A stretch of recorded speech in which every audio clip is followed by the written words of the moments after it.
وما توفيقي إلا بالله لا حول ولا قوة إلا بالله العلي العظيم سبحانك لا علم لنا إلا ما علمتنا إنك أنت العليم الحكيم وقال أيوان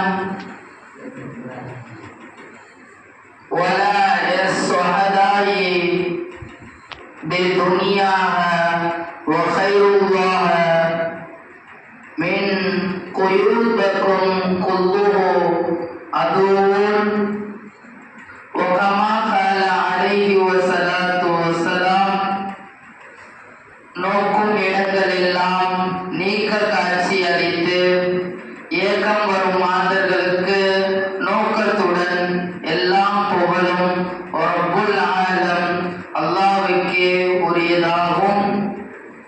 சாந்தியும் சமாதானமும் இந்த உலகத்தை மார்க்கத்தையும் அல்லாஹ்வை பற்றிய அறிவதற்காக அவனை தெரிவதற்காக இந்த மார்க்கத்தை முழுமையாக தெரிவதற்கு அந்த நோக்கத்திலே வந்த காத்தமுன் நபி அவ்வலும் நபி ஆகிரும் நபி ஹயாத்துன் நபி முஹம்மது ரசூலுல்லாஹி ஸல்லல்லாஹு அலைஹி வஸல்லம் அன்னவர்கள் மீதும் அன்னவர்களை அப்படியே பின்பற்றிய உத்தம சத்திய சஹாபாக்கள் தாபியங்கள் தபூ தாபியங்கள் அக்தாபுகள் நுஜபாக்கள் நுகபாக்கள் சாலிஹீன்கள் நல்லவர்கள் நல்லடியார்கள் மீதும்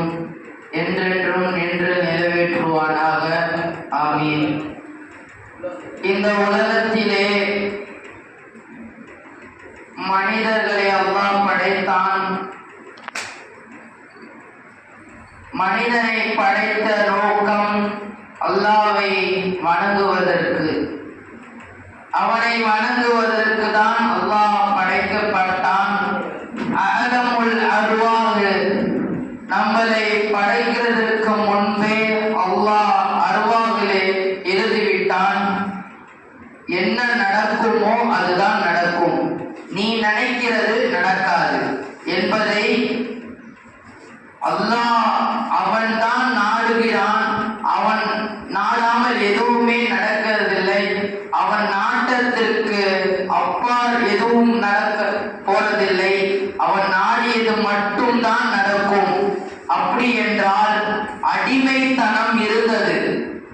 அடிமைத்தனம் எப்பொழுது இருந்தது என்றால் நபிகள் நாயகம் ஸல்லல்லாஹு அலைஹி வஸல்லம் அவர்கள் வருவதற்கு முன்பு பல நபிமார்கள் வாழ்ந்ததற்கு அந்த காலத்திலே ஐயாமுல் ஜாகிலியா என்று சொல்லக்கூடிய ஜாகிலிகள், அறியாத மடைமை காலத்தில் இருந்த புரியாத மடைமைகள், மடையர்கள் காலத்திலே அடிமைத்தனம் இருந்தது.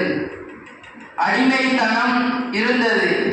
பரவலாக அடிமைத்தனம் மென்மேலும் அதிகம் அறியப்பட்டது. ஆண்களை சித்திரவாதம் பண்ணுவது, பெண்களை உயிரோடு புதைப்பது, இந்த காரியங்கள் எல்லாம் மார்க்கத்திற்கும் முரணான செயல்களை செய்து வந்தார்கள். அதற்கு பிறகு அருமை நாயகம் ஸல்லல்லாஹு அலைஹி வஸல்லம் இவ்வுலகத்திற்கு வந்தது சிறந்த நாள். அந்த உலகத்திற்கு வந்த நாள் கயவர்கள் எல்லாம் யோசிக்கப்பட்டார்கள். அடிமைத்தனம் ஒழிக்கப்பட்டது. அடிமைகள் விரட்டப்பட்டது. தொழுகைக்கு அனுப்பாமல் தொழுக கூட இல்லாத சூழலில் அடிமைத்தனத்தை ஒழித்தார்கள் அருமை நாயகம் ஸல்லல்லாஹு அலைஹி வஸல்லம். ஆபத்தில் அவர்களுக்கு நிம்மதியான வாழ்வை, சுதந்திரமான வாழ்க்கையை அருமை நாயகம் ஸல்லல்லாஹு அலைஹி வஸல்லம் அவர்களுடைய பலி கொள்கை அப்படி இருந்தது. அவர்களுடைய தக்குவா அப்படி இருந்தது. அவர்கள் செய்யக்கூடிய ஒரு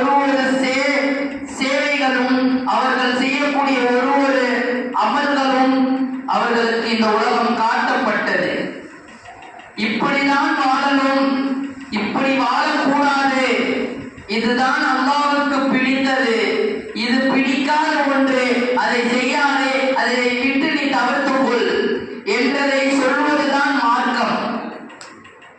அந்த மார்க்கத்தை முழுமைப்படுத்தினார்கள் அருமை நாயகம் ஸல்லல்லாஹு அலைஹி வஸல்லம். இந்த நாட்டிலே மன்னர்கள் ஆட்சி இருந்தது. இந்த நாட்டிலே மன்னர்கள் ஆட்சி இருந்தது. மன்னர்களுக்கு முன்பு தூதர்கள் ஆட்சி இருந்தது. ஒரு நாட்டை ஒரு தூதர் தான் ஆளுவார். அப்படி என்றால் அல்லாஹ் எல்லா படைப்புகள் எல்லாத்தையும் படைத்தார். அந்த படைத்த பொருளுக்கு எல்லாத்திற்கும் ஒரு தூதரை நியமித்தார். வெறும் இறுதி தூதர் மட்டும் அல்லாமல் ஒரு விஷயத்திற்கும், ஒரு நற்செயலுக்கும், ஒரு நல்ல காரியங்களுக்கும் தூதர்கள் இருந்தார்கள், நபிமார்கள் தான். அந்த நபிமார்கள் மார்க்கம் என்று அவர்கள் முழுமையாக வணங்கினார்கள். அந்த தூதர்கள் படி மக்கள்கள் கேட்டார்கள். அப்படி இருந்த தூதர்கள் நபிமார்கள் இன்னைக்கு இருக்கின்ற தூதர்கள் என்ற பெயரிலே என்னென்னலாம் அனாச்சாரங்கள், என்னென்னலாம் காமங்கள் பரவி வருகிறது. இதற்கெல்லாம் என்ன காரணம் என்றால் அவர்கள்கிட்ட ஒரு இரையச்சம் இல்லை, அவர்கள்கிட்ட அல்லாஹ்வுடைய பயம் இல்லை. அல்லாஹ்வுடைய பயம் இருந்து விட்டது என்றால் அந்த மக்களை நீ எப்படி கொண்டு போகணும் தெரியும், ஒரு நாடை நீ எப்படி சீர்படுத்தணும் தெரியும். நீ சீர்படுத்துகிற நோக்கத்தை வைத்து பிறர்களை சீர்படுத்த குறைவை ஏற்படுத்தியாயே. அப்படி என்றால் நபிமார்களுடைய பார்வையை நாம் பார்க்க வேண்டும். நபிமார்கள் ஆண்டது எப்படி, நபிமார்களுடைய ஆட்சி எப்படி இருந்தது, அவர்கள் வந்ததற்கு பிறகு சுதந்திரம் எப்படி அமைக்கப்பட்டது, எப்பொழுது எல்லாரும் எப்படி இருந்தார்கள், மார்க்கத்தை பற்றி எப்படி வணங்கினார்கள், அதை நாம் பார்க்கலாம். அதை நம் மார்க்கத்தை வளர்த்து கொண்டே இருக்கக்கூடிய அந்த நேரத்திலே ஒரு முசீபத்தான ஒரு விஷயம் வந்தாலும், ஒரு கெட்ட விஷயம் நடந்தாலும் அந்த விஷயத்திலே அவர்கள் ரொம்ப பிடிப்பாக இருந்தார்கள். அவர்கள் கொள்கையிலே அவர்கள் உறுதியாக இருந்தார்கள். அவர்கள்தான் சஹாபாக்கள். அதூபு இலல்லாஹ், நீதமாக வாழ்ந்தார்கள், நேர்மையுடன் இருந்தார்கள், ஒற்றுமையாக செயல்பட்டார்கள், மார்க்கத்தை அழகுபடுத்தினார்கள், தக்குவாவை அறியப்படுத்தினார்கள், மார்க்கத்தை வளர்த்தார்கள். அவர்கள் அப்படிப்பட்டவர்கள். அவர்களுக்கு அப்படிப்பட்ட ஞானத்தை ரப்புல் ஆலமீன் கொடுத்ததனாலதான் போரிலே அவர்கள் மார்க்கத்திற்கும் இஸ்லாத்திற்கும் முரணாக செய்வதே இல்லை. அதனாலதான் அவர்கள் சுஹதாவா ஆனார்கள். எத்தனையோ சஹாபாக்கள் உயிர் தியாகம் செய்தார்கள், மார்க்கத்திற்கு ஜிஹாது செய்தார்கள். மார்க்கத்தை நாம் எல்லாம் விளங்குவதற்காக இந்த மார்க்கம் முழுமை அடைய வேண்டும், சுதந்திரமாக ஆக வேண்டும் என்ற பெயரிலே இன்னைக்கு இருக்கக்கூடிய நாட்டிலே இருக்கக்கூடிய அதிபதிகள் எப்படி இருக்கிறார்கள்? சுதந்திரம் என்ற பெயரிலே அனாச்சாரங்களை உயர்த்துகிறார்கள். சுதந்திரம் என்ற பெயரிலே மார்க்கத்திற்கு முரணான ஒரு செயலை செய்து கொண்டிருக்கிறார்கள். சுதந்திரத்தை கையிலே வாங்க வேண்டும், உலகம் நிம்மதியாக இருக்க வேண்டும் என்று எண்ணியவர்கள் முஸ்லிம் மக்கள். ஆனால் கயவன் முஸ்லிம்கள் அவர்கள் தியாகத்தையும் போராட்டத்தையும் அவர்கள் நிலைநாட்டியதை மறந்துவிட்டார்கள். இந்த உலகம் மறந்துவிட்டது. அவர்கள் இந்தியாவிற்கு ஆட்சி செய்யும் போது நான் நல்லாட்சி தான் செய்கிறேன், சொல்ல போனால் அடிமைத்தனம் இருந்த ஆங்கிலர்களை விரட்ட வேண்டும், ஆங்கிலர்களை நம் இடம்தான் கொடுத்தோம் தங்குவதற்கு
மடிவேன் என்றை நிரூபித்தார்கள்.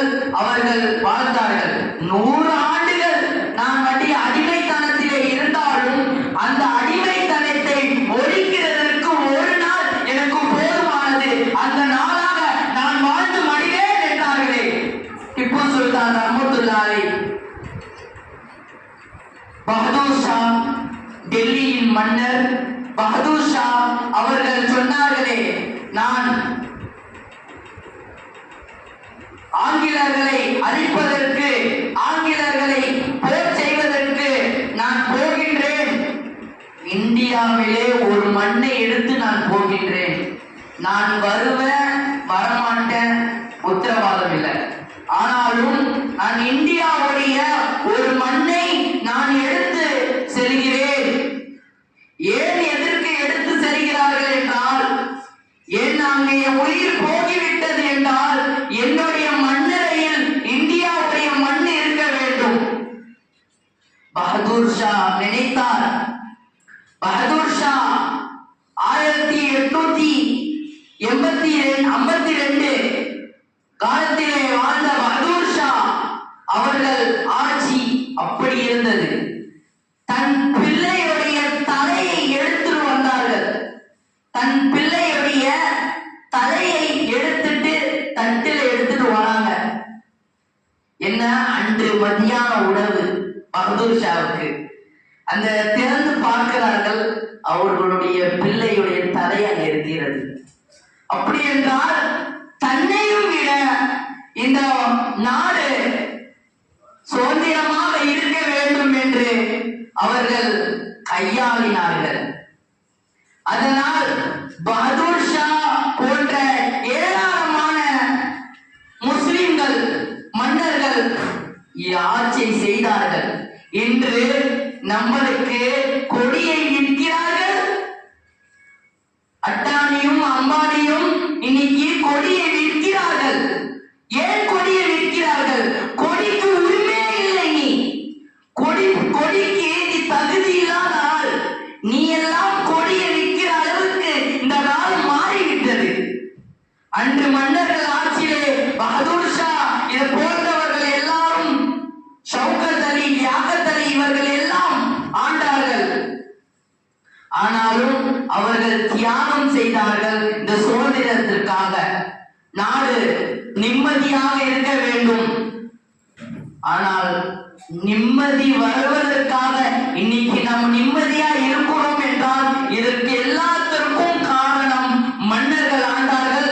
மன்னர்கள் அவர்கள் உயிரை விட தியாகம் செய்ததனால்தான் இன்று இன்னைக்கு நம்ம தியாகம் அவர்கள் செய்தனால்தான் நம்ம நிம்மதியா இருக்கிறோம். ஆனால் காலம் போக போக போக மறைத்து விட்டார்கள். நம்மளை அந்நியன் என்றார்கள். அந்நியர்களா நாங்கள்? நாங்கள் இந்த இந்தியாவின் குடிமகன்கள். இந்த இந்தியாவிலே தான் நாங்கள் பிறந்தோம்.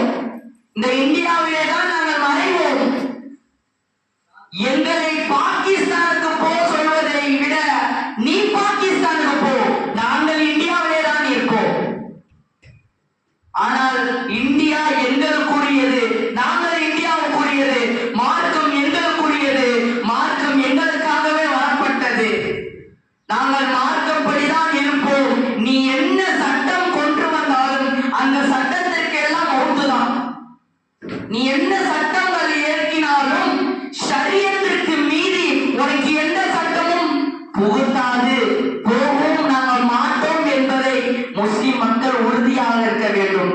அதனால் முஸ்லிம் மக்களிடம் எத்தனை அமைப்புகள் இருந்தாலும் ஒற்றுமையை கையாள வேண்டும். நீ முஸ்லிமா, நானும் முஸ்லிம், நீ வேற ஜாதி, நான் வேற ஜாதி இல்லாமல் முஸ்லிமிலே பகைகளை ஏற்படுத்தாமல் நீயும் இஸ்லாத்தை களிமா சொன்னவன் தான், நானும் களிமா சொன்னவன் தான். ஆனாலும் நாம் அல்லாஹ்வை தான் நாம் முன்வைக்கிறோம். மார்க்கத்தை தான் நாம் அடிப்படைக்கு கொண்டு வர வேண்டும். இன்று ஒருவர் நம்மளை அழிக்கணும் திட்டமிட்டவன் கொடியை பற்றி நமக்கு விற்கிறானே, இவர்களுக்கு எல்லாம் என்ன சொல்வது? பள்ளிவாசல்கள் கொடியேற்றப்படுகின்றது, மதரசாக்கள் கொடியேற்றப்படுகின்றது.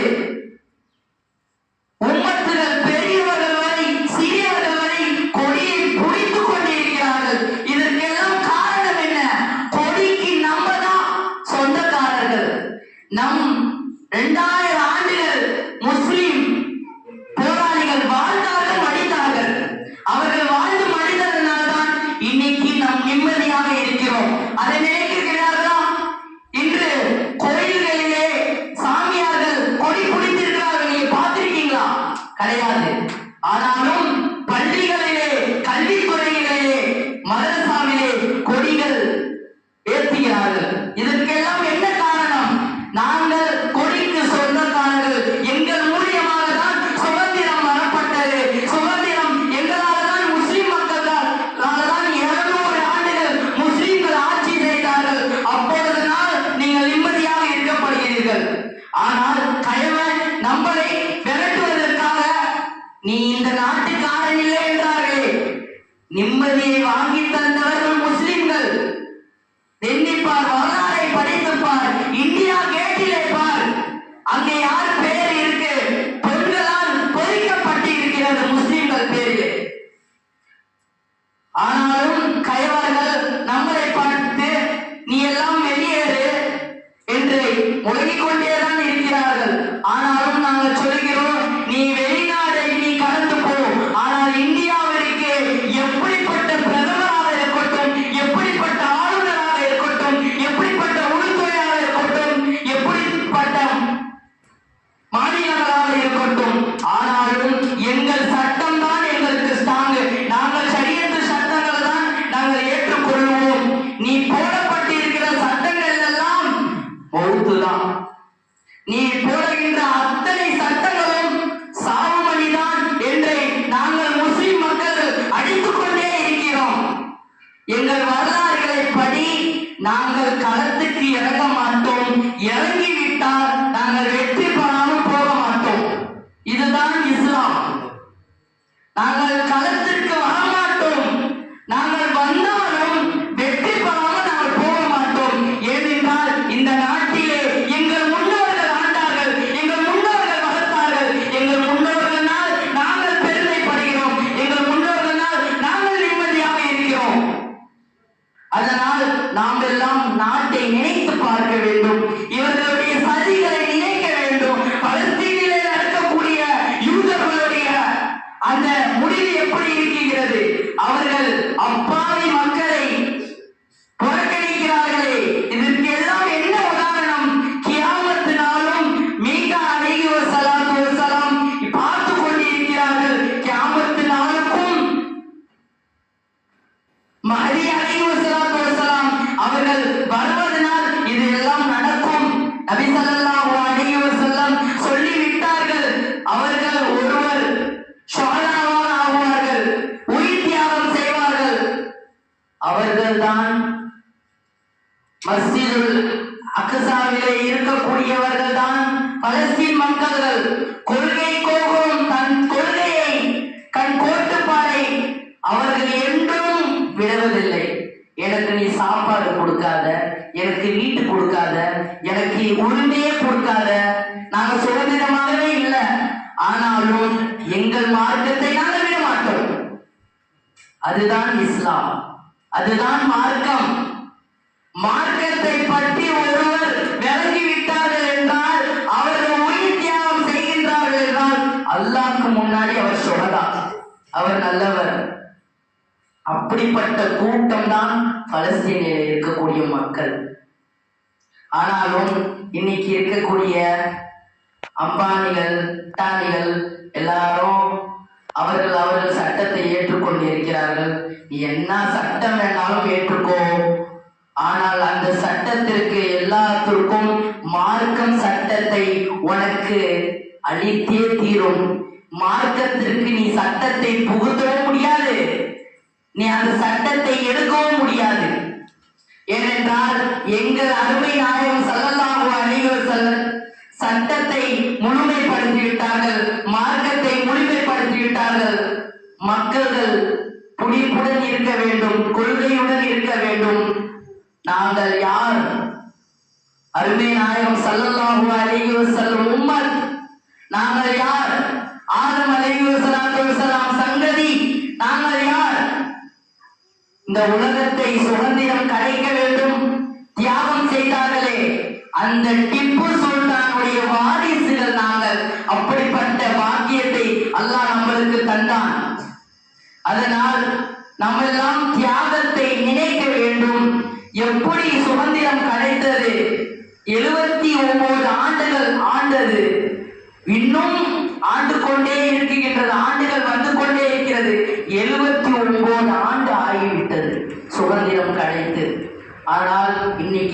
இருக்கக்கூடிய கயவர்கள் என்னென்னதோ ஏக்கி என்னென்னதோ போட்டு மார்க்கத்தையும் முஸ்லிம் மக்களையும் விரோதியாக நினைத்து துண்டாடி இருக்கிறார்களே, இவர்கள் துண்டாடட்டும். ஆனால் நாங்கள் எங்கள் மார்க்கத்தை விட்டும் நாங்கள் நவர மாட்டோம், எங்கள் ஒற்றுமையை விட்டும் நாங்கள் நவர மாட்டோம். அப்படிப்பட்ட பாக்கியத்தை வல்லோன் அல்லாஹ் உங்களுக்கு, உலக மக்கள் அனைவர்களுக்கும் தந்தருள்வானாக. ஆமீன். இன்ஷா அல்லாஹ் அடுத்த மாதம் 5ஆம் தேதி நபிகள்